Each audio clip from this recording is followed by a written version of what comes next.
Myanmar में शुक्रवार को आए भूकंप में मौत का आंकड़ा 10,000 से ज्यादा हो सकता है। यह आशंका यूनाइटेड स्टेट जियोलॉजिकल सर्वे ने जताई है। भूकंप के झटके थाईलैंड, बांग्लादेश, चीन और भारत तक महसूस हुए।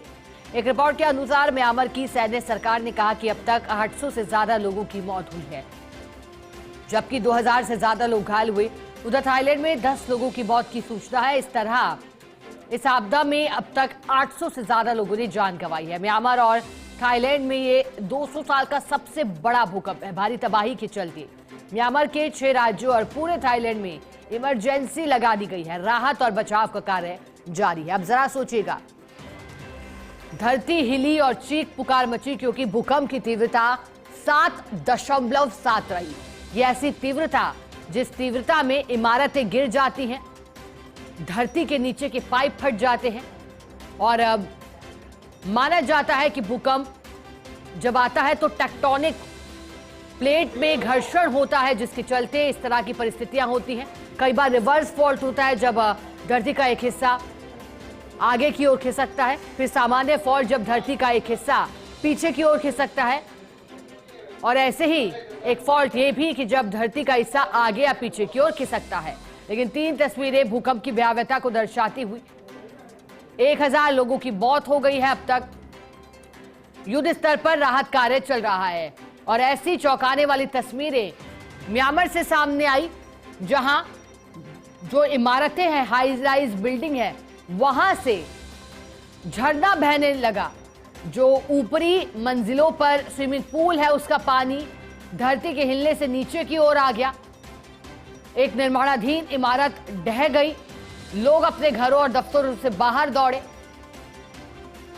भूकंप की अलग अलग तीव्रता और अलग अलग असर। रिक्टर स्केल 7.7 तीव्रता वाला भूकंप जब 0 से 1.9 के बीच होता है तो सिर्फ सिस्मोग्राफ से पता लगता है। जब 2 से 2.9 के बीच होता है तो हल्का कंपन होता है। जब 3 से 3.9 होता है तो इस तरह का कंपन होता है कि आपके पास से कोई वाहन या ट्रक गुजर रहा हो।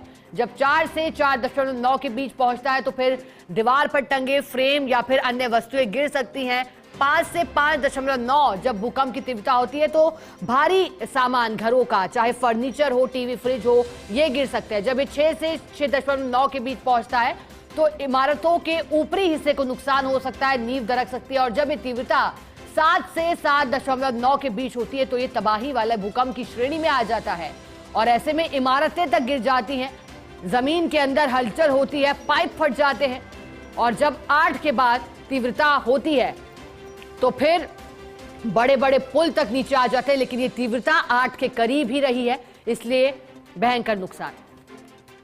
म्यांमार की मदद के लिए भारत आगे आया। म्यांमार में आए भूकंप के बाद भारत ने मदद भेजी है। भूकंप प्रभावित म्यांमार में भारत ने 15 टन राहत सामग्री भेजी है। कंबल, तिरपाल, स्वच्छता kit, sleeping bag, solar lamp, food packet और किचन सेट भेजे गए हैं। एक सर्च और रेस्क्यू टीम के अलावा मेडिकल टीम भी भेजी गई है। विदेश मंत्री एस जयशंकर ने जानकारी दी है। देखिएगा, भारत मदद के लिए आगे आया है, म्यांमार को मदद का हाथ बढ़ाया। वैसे भी भारत के संबंध मैत्रीपूर्ण रहे हैं, लेकिन जब इस तरह की स्थितियां म्यांमार के लिए उत्पन्न हुई है तो भारत एक अच्छे देश के रूप में मदद का हाथ बढ़ाते हुए फूड पैकेट सहित अन्य सामग्रियां भेजी गई हैं।